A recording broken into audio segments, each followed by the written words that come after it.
we'll continue with the rest of them that we've taken so far. The sister asked, she mentioned that she's praying her salah, and while she's praying, she said, Alhamdulillahi Rabbil Alameen, does the Fatiha, does what she would normally do. She forgets to go to bow into ruku', but she goes straight into sujood. She goes straight into sujood. So she's missed what would be known as a pillar of the salah, which would be going into ruku', coming up from ruku'. She's missed that. She's just gone straight down into the position of sajda or doing sujood. She then realizes, so what's the ruling on this? Does she need to repeat her salah, or what can she do?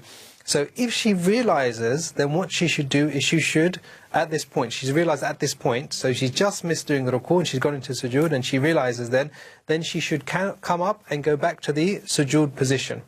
You should come up and go back to the sujood position, the ruku' position. So she's doing sujood, she comes up and goes to the ruku', which is the bowing when you're bowing your head.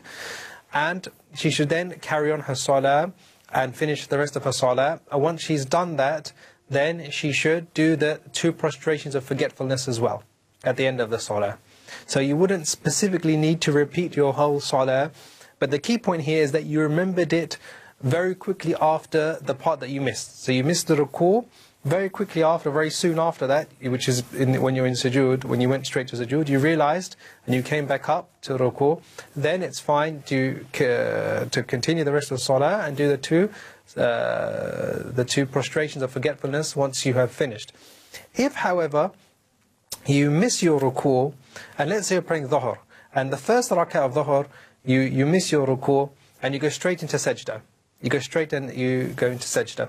And you only realize that you did this, let's say, in the 3rd rak'ah or the 4th rak'ah.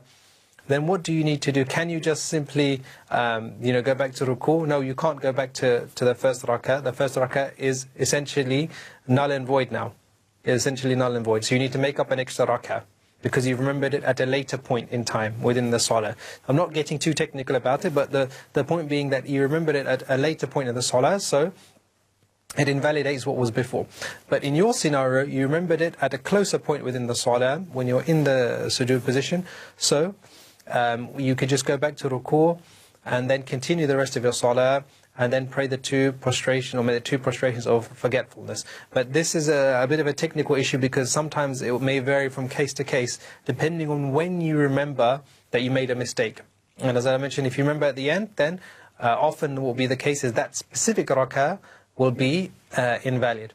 If anybody's in doubt, and of course, if you don't know anybody that may be around or somebody to ask, the safest thing to do is just to pray your salah again. If you're not sure and you don't know and you have nobody to ask, then pray your salah again. If you have somebody to ask, then by all means do. But if you, just in the case maybe somebody's at work or whatever it may be, then just pray your salah again and be on the safe side.